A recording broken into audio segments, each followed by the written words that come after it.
Hey, welcome folks. I just wanted to show you something that I'd found out.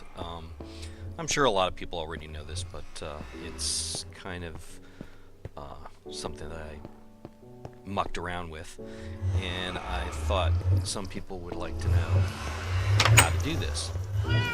My original nether portal, which is what I built here, down in my basement area of this house, when I went to the nether, it would go through, and then when I came back, instead of coming back to this house here,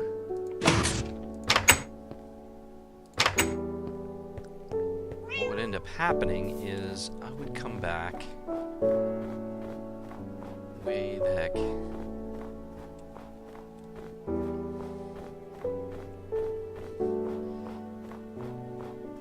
over this way.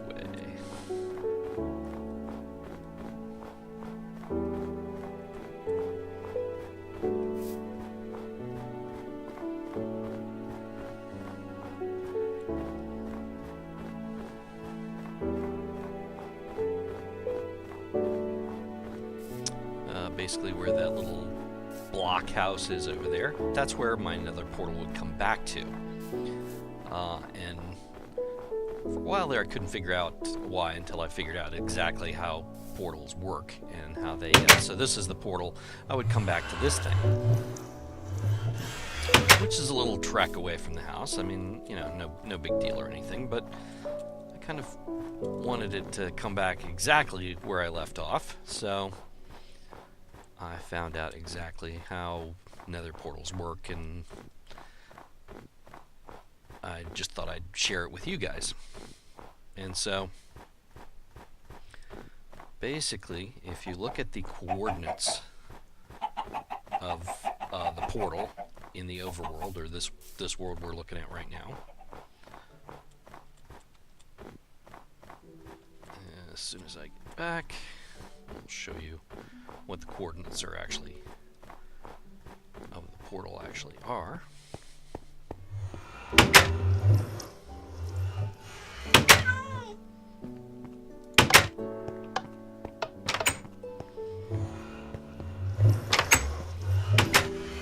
Okay, so if you basically stand here next to the portal and hit F3, you'll see that X is basically minus 13 and Z is minus 260. Well, basically, what you want to do if you go into the nether, that's going to be divided, the coordinates are going to divide by 8. So, essentially, you get approximately what it should be in the nether is minus 1, minus 33. And then what we'll do here is we'll go into the nether.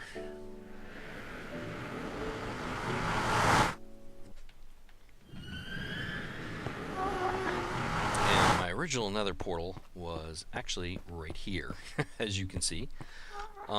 That's where it was kind of sitting in this area. Well, if you look at the coordinates of this area, it's basically you're at 10 and minus 16. So if you want a portal at the coordinates of minus 13, minus 1, I basically had to kind of tunnel out this whole area back here and kind of come into this area here, and then that's, you know, close to the coordinates as long as it's within, you know, a couple.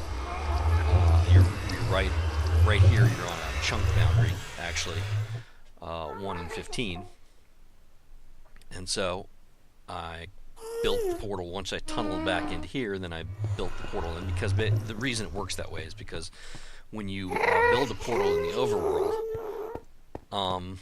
what'll happen is Minecraft will look at this chunk that you came from, essentially, into those coordinates, like for instance, and this coordinate right here, it was completely surrounded by netherrack. There's a netherrack above, below, everywhere else, so it couldn't put a portal there. So it has to put a portal somewhere in an area where you've got enough space for the portal and for space around the portal so you can get in and out of it. But, so it basically put it into this kind of cavern over here, which is the closest really big open space that there was for it to put the portal into. So anyway, but if you find yourself in a similar situation, what you can do is just basically either move the portal in the overworld or move the portal in the nether. Like I say, I wanted it to come back to the same place, and now if I go back in here, I come back to my house. And so basically that's all that really mattered to me. So anyway, pretty simple to do. You just, like I say, you just get the approximate coordinates of your portal in the overworld, then go through to the nether, divide those coordinates by 8, and put a portal, you know, if you have to dig there, or put a platform or whatever. Then also make sure that you take a flint and steel with you, because as soon as you break that portal in the nether, there's no way to come back from the nether without relighting a portal. So that's one of the things that was in that box that I have down here. I always keep a box of tools in the nether, and one of the things that it has in it is a flint and steel. So these